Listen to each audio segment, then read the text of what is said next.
John Keenan is the name, from the local area here. We'd be involved in Lara Heritage. I would have heard my father talking about it. He was close by when it went off. I'm Mary Frances Carley and I'm a local historian. My name's Sean O'Byrne and I'm a local historian. We're at the site of a World War II bomb which was dropped in the townland of Boxupper. I'm Carmel Duffy and I'm Marie McGivney and we're here in Boxupper, Lara. My father was a blacksmith all his life. He worked in the forge here beside the house. He was the third generation of blacksmiths. My grandfather, my father, his younger brother James and his sister Margaret, they were all in the house that night. In Daly's house there was 5 children and their parents, Paddy and his wife Kate, and their son Patrick, Phil, Willie, Michael and the daughter Alice. The countryside would have been quite quiet, uneventful as such. It was on the 20th of December 1940. It was a cold winter's night.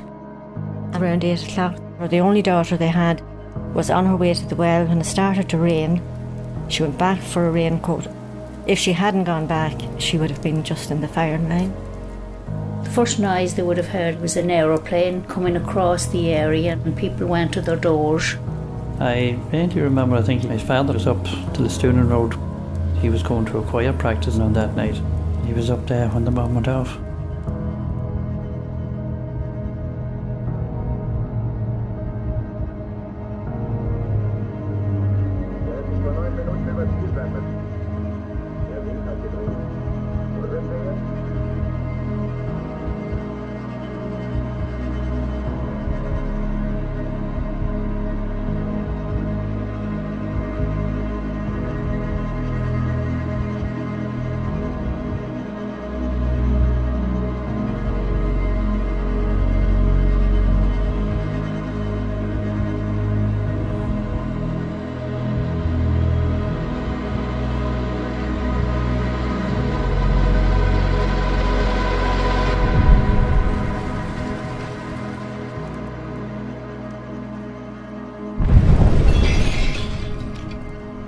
When my father's family heard the noise, they went out and then they realised there was something wrong and they decided to go up to Daly's. Patrick Daly himself was thrown backwards. His son, who was coming behind, was carrying a Tilly lamp, which, when the explosion was over, all that was left was the handle. The wife, Kate Daly, took her youngest son, Michael, by the hand and she ran screaming down the driveway. My father and his brother went to assist the Daly family and they met Mrs. Daly carrying the youngest son. And as she was coming, the Finnegan boys, who lived just across the way, came up to see if they could render assistance. Well, I'd say they were terrified and probably wondering, was there another one going to happen? They were doubly shocked. Why here? You know, a quiet country with only a couple of houses. There was no houses near here at the time. When it went into soft ground, it wouldn't do any harm, but to hit something solid like the rock, it would have done an awful lot of harm. It could have wiped half the area out here. God knows what damage it would have done. On the night in question, there were 2 explosions, but only 1 bomb crater. 1 bomb fell in close proximity to the Daly household. Patrick Daly at the time stated that it was like an express train falling out of the sky. It detonated beside the well on his laneway and it caused a deep crater.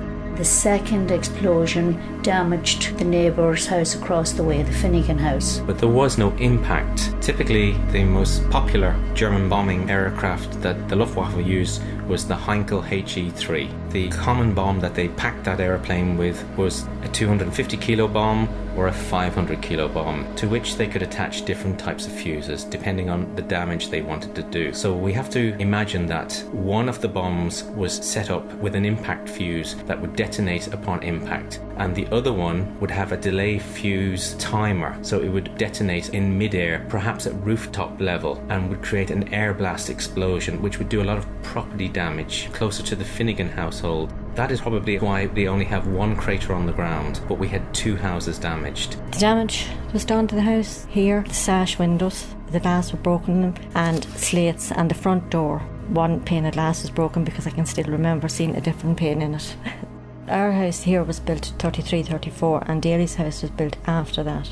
The 2-storey dwelling house took the impact of the blast and it blew the windows of the house out, blew doors inside, and it damaged the side of the house. I've heard that all windows were broken and door cases and everything, internal and external damage. It was a fair wreck, I think. On the night of the bombing, the local blacksmith, Only Finnegan, gathered up pieces of the bomb metal shrapnel that he collected from the bomb site. I'd say he decided, well, if I leave these in pieces of metal, nobody's ever going to know that they were part of that bomb. In the days afterwards, he forged metalworking calipers as a keepsake from the scrap metal. So he did that work whenever he went in the forge. That was their way of measuring years ago. His family have retained those as heirlooms. They're ever linked to it, really. Paddy Daly told me that Earl Finnegan didn't do any work for a fortnight. He had the Sunday clothes on because he was interviewing people that was calling and taking them to the bomb site. You have people from miles around coming to visit it. The forge was the media outlet. Everybody knew it was a landmark, which was quite normal because we were so close to the road here. This is a very rural area. It would have had an awful impact and would have passed on in the folklore. There are a number of theories why the bomb was dropped on this location. One of the overriding ones is that it was a German bombing raid in Ireland that was heading for Belfast, and it was a lost plane that had got disorientated and was effectively jettisoning its remaining bombs in a rural isolated area, and Box and Lara were unfortunate to get a direct hit. Another theory is there were a lot of these bombings that went up the east coast of Ireland. Irish creameries were supplying into Britain, and it may have been a way of telling the Irish nation, you don't help Britain. And I remember one day that my father handed me the smaller one, and I decided to draw a circle on the floor. I wasn't long, had to hand them back, that was it. That's not what they were for. We decided that we'd do something with the church at Lara. Then we had a look at where the bomb was trapped. So we arranged a walk then. We would be hoping to erect a small monument outside the gate there to let the people see where it actually happened. It's great, particularly for the Finnegan daughters, that they have kept these heirlooms, that we physically have something that we can look, photograph and touch, the shrapnel from the bomb, and it rekindles the flame of an almost lost story of World War II devastation in County Monaghan, a story that had once been known and had largely passed into folklore and then got forgotten about, and now the flame's been fanned again and it has been brought back to light. And there's a new vibrant interest, particularly the World War II connection to County Monaghan. I suppose when you look at the two families here, both of us could have been wiped out. We mightn't have been here today to talk to you. When the bomb went off, the youngest of the family at the Dailies said to the father, "What the hell, Daddy, did you do on Hitler?"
I remember I was 5, wasn't too big.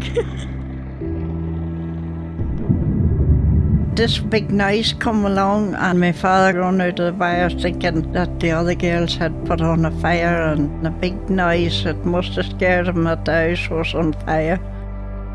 I was out running about. The whole excitement was about this plane. We didn't know what had happened. My name is Johnny McNee.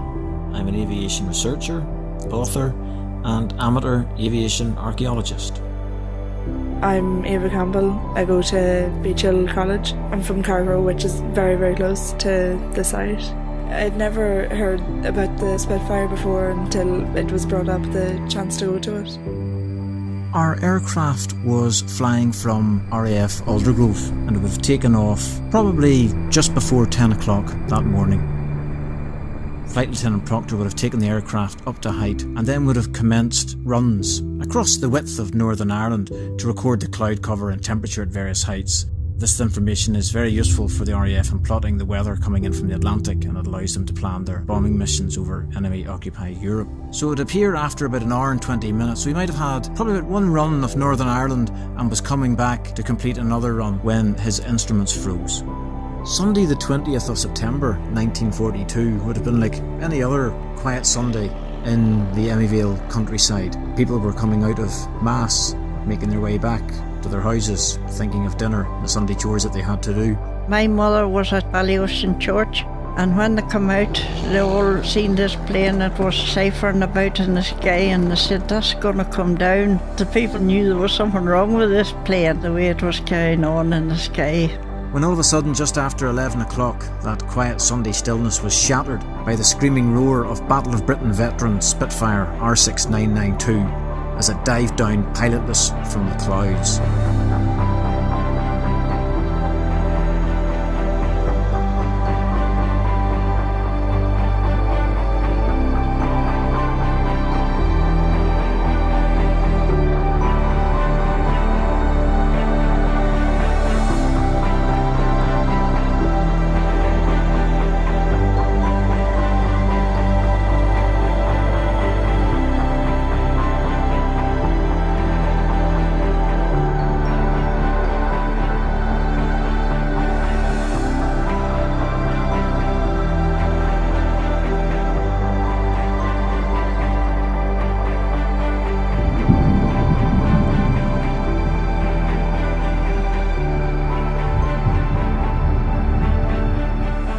R6992 exploded on impact in the townland of Fagullier and was instantly reduced to twisted fragments, flying in all directions. Soon, a large crowd had descended to see the smoking remains of this once iconic aircraft. People come in hundreds that day to see it.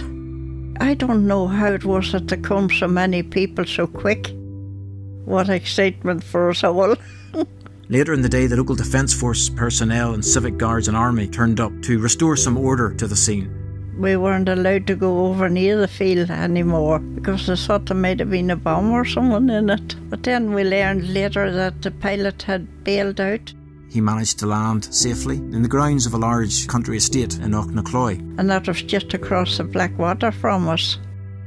The plane lay there with a hole in it for a long, long time, maybe a couple of years. People would take wee pieces away with them as souvenirs. Bits and pieces of it would be found in the hedges and that. It was like aluminium. There's still bits of it around there. It went on and on for years, talking about that plane.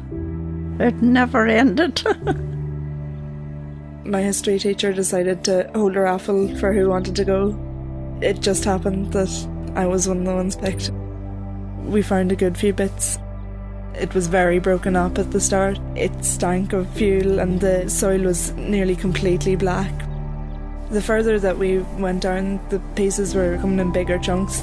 One of the boys found a wire that seemed to be connected to more. We were following the wire for ages and it eventually was connected to the big part of the engine. It was very exciting to see something that old that had been down there for that long. The digger had to be called in for it. There was loads of people swarming towards it to get a look. Usually you go see stuff in museums, it's old but it's been out for ages, whereas this had just been pulled out right in front of us. It was pretty amazing. Gordon Hayter Proctor was an exceptional pilot. He could turn his hand to flying many sorts of aircraft and was regularly rated as exceptional by his commanding officers. He transferred squadrons later in the war and went out to fly in Burma. Sadly there, on the 3rd of October 1944, while flying a Mosquito, he and his navigator disappeared on their first combat mission. He has no known grave. I hope that this will be a memorial to him and to all who served in the war, and to educate a new generation as to what life was like during the war and also in County Monaghan, and how the war frequently arrived on their doorstep. All my life I wanted to know about that plane. secretly. I did go to an exhibition of all kinds of airplanes and helicopters. This man said that there was a plane that crashed in Amyvale, County Monaghan, and I said that was behind my house where we lived. So I wrote down the whole story from what I remembered and I sent it to him. It was the happiest house that I ever lived in. It was lovely.